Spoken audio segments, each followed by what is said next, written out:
আসসালামু আলাইকুম। সর্বশেষ বাংলা সংবাদে আপনাদের স্বাগত। শুরুতেই সংবাদ শিরোনাম। ৭১-এর মতো ২৪-এ গণকবর দিয়েছে শেখ হাসিনা, রাশেদ প্রধান। ভারতের অবস্থান স্পষ্ট করার পর সুর পাল্টালেন হাসিনা। গুমের ঘটনায় শেখ হাসিনার সম্পৃক্ততা খুঁজে পেয়েছে কমিশন। ৭১-এর মতো ২৪-এ গণকবর দিয়েছে শেখ হাসিনা, রাশেদ প্রধান।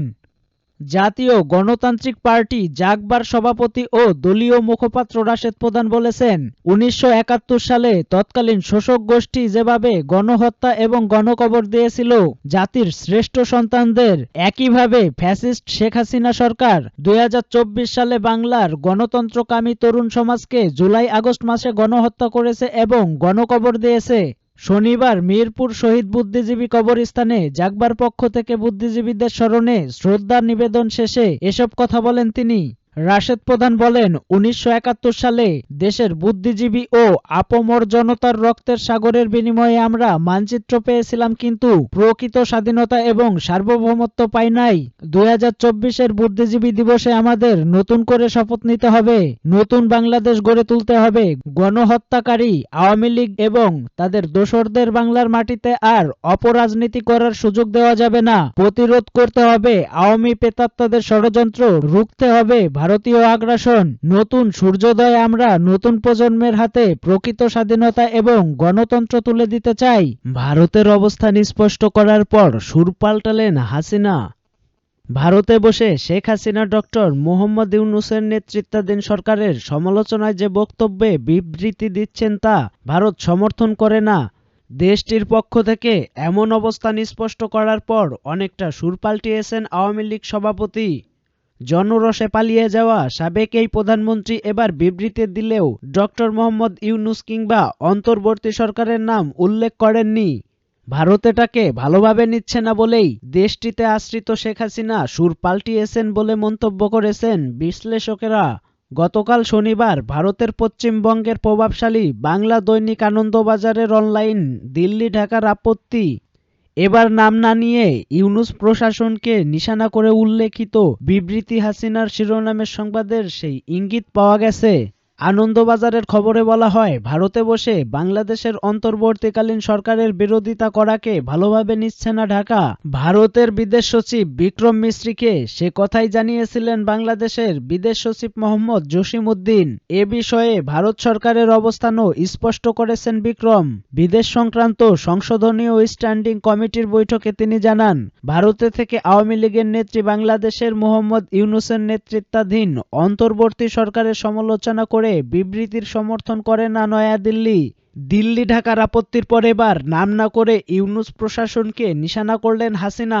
শনিবার বাংলাদেশের শহীদ বুদ্ধিজীবী দিবস উপলক্ষে দেশবাসীর উদ্দেশ্যে হাসিনার একটি লিখিত বিবৃতি সমাজ মাধ্যমে পোস্ট করেন পুত্র সজীব ওয়াজেদ জয়।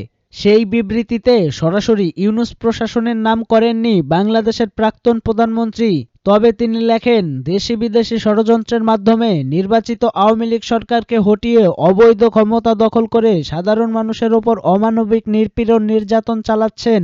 মুক্তিযোদ্ধার চেতনাকে জলাঞ্জলি দিয়ে জামায়াত ইসলামী সহ ১৯৭১ সালের পরাজিত শক্তিকে পুনর্বাসন করছেন। মুক্তিযুদ্ধের স্মারকচিহ্ন পরিকল্পিতভাবে ধ্বংস করা হচ্ছে বলে অভিযোগ করেন হাসিনা। হাসিনার উদ্বেগ, বাংলাদেশে গভীর সংকটময় পরিস্থিতি সৃষ্টি হয়েছে।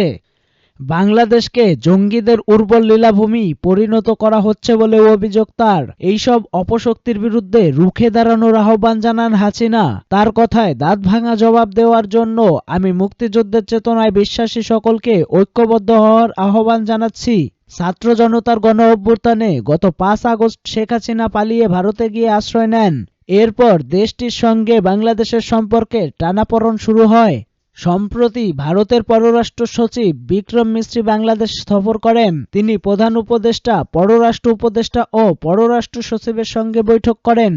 সেখানে তাকে স্পষ্ট জানিয়ে দেওয়া হয়, বাংলাদেশের অভ্যন্তরীণ কোনো বিষয় নিয়ে ভারত যেন হস্তক্ষেপ না করে। এছাড়া শেখ হাসিনা সেখানে বসে যে বিবৃতি দিচ্ছেন সেটা অন্তর্বর্তী সরকার ভালোভাবে নিচ্ছে না জানিয়ে সেই বার্তায় শেখ হাসিনাকে পৌঁছানোর আহ্বানও জানান তিনি। দিল্লি গিয়ে বিক্রম মিস্ত্রি শেখ হাসিনা ইস্যুতে তাদের অবস্থান তুলে ধরেন। এতেই মূলত শেখ হাসিনার সুর পাল্টে যায়। গুমের ঘটনায় শেখ হাসিনার সম্পৃক্ততা খুঁজে পেয়েছে কমিশন। মানবতাবিরোধী লঙ্ঘনের জন্য দায়ী অভিযুক্ত করে র্যাপিড অ্যাকশন ব্যাটালিয়নকে বিলুপ্ত করার সুপারিশ করেছে গুম সংক্রান্ত কমিশন অব ইনকোয়ারি। একই সঙ্গে জোরপূর্বক গুমের ঘটনায় সাবেক প্রধানমন্ত্রী শেখ হাসিনার সম্পৃক্ততা খুঁজে পেয়েছেন কমিশন। গতকাল শনিবার বিকাল ৫টায় অন্তর্বর্তী সরকারের প্রধান উপদেষ্টা ডক্টর মোহাম্মদ ইউনূসের কাছে গুম সংক্রান্ত কমিশন তাদের প্রধান অন্তর্বর্তী প্রতিবেদন জমা দিয়েছেন। অবসরপ্রাপ্ত বিচারপতি মইনুল ইসলাম চৌধুরীর নেতৃত্বে ৫ সদস্যের কমিশন ঢাকায় রাষ্ট্রীয় অতিথি ভবন যমুনায় প্রধান উপদেষ্টার কাছে আনফোল্ডিং দ্য ট্রুথ শীর্ষক প্রতিবেদন হস্তান্তর করেন।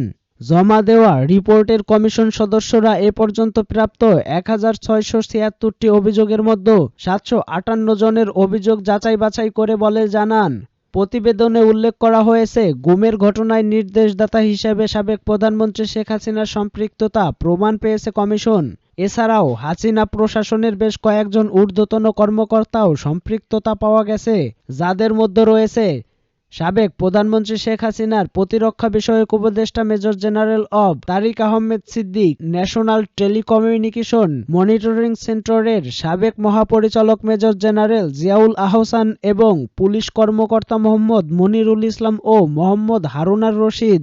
প্রতিবেদনে গুমের শিকার ব্যক্তিদের বিচারিক প্রক্রিয়া শুরু সহ র্যাব বিলুপ্তির সুপারিশ করেছে কমিশন। কমিশন প্রধান মইনুল ইসলাম চৌধুরী জানান, গুমের সঙ্গে জড়িত কর্মকর্তারা কাজটি এমনভাবে করেছেন যাতে এগুলো শনাক্ত করাও কঠিন হয়ে যায়। বিভিন্ন ফোর্স নিজেদের মধ্যে ভিকটিম বানিয়ে করেছে এবং পরিকল্পনা বিভিন্ন বাস্তবায়ন করেছে। তিনি আরও জানান, গুমের শিকার অনেকে এখনো সংখ্যামুক্ত হতে পারছে না। তাদের উপর এতটাই ভয়াবহ নির্যাতন চালানো হয়েছিল যে তারা এখনো ট্রমায় ভুগছেন। প্রধান উপদেষ্টা তার সর্বশেষ বক্তব্যে গুমের শিকার ব্যক্তিদের সুরক্ষা ও সঠিক বিচারের আশ্বাস দেওয়ার পর রিপোর্টের সংখ্যা অনেক বেড়েছে উল্লেখ করে কমিশনের সদস্যরা অধ্যাপক ইউনূসকে আয়নাঘর পরিদর্শনের অনুরোধ জানান। তিনি বলেন, আপনি আয়নাঘর পরিদর্শন করলে ভিকটিমরা অভয় পেতে পারেন। প্রধান উপদেষ্টা তাদের অনুরোধে সম্মতি দিয়ে জানান, স্বল্প সময়ের মধ্যেই তিনি জয়েন্ট ইন্টারোগেশন সেল, যা আয়নাঘরের নামে পরিচিত পেয়েছে, সেগুলো দেখতে যাবেন। তিনি কমিশন সদস্যদের তাদের অন্তর্বর্তী প্রতিবেদনের জন্য ধন্যবাদ জানান এবং কাজটি এগিয়ে নেওয়ার ক্ষেত্রে প্রয়োজনীয় সব সহযোগিতার আশ্বাস দেন। কমিশন প্রধান মইনুল ইসলাম চৌধুরী জানান, তারা ৩ মাস পর মার্চে আরও একটি ইন্টারিম রিপোর্ট দেবেন। কাজটি শেষ করে চূড়ান্ত প্রতিবেদন দিতে কমপক্ষে আরও ১ বছর সময় প্রয়োজন বলে তিনি জানান।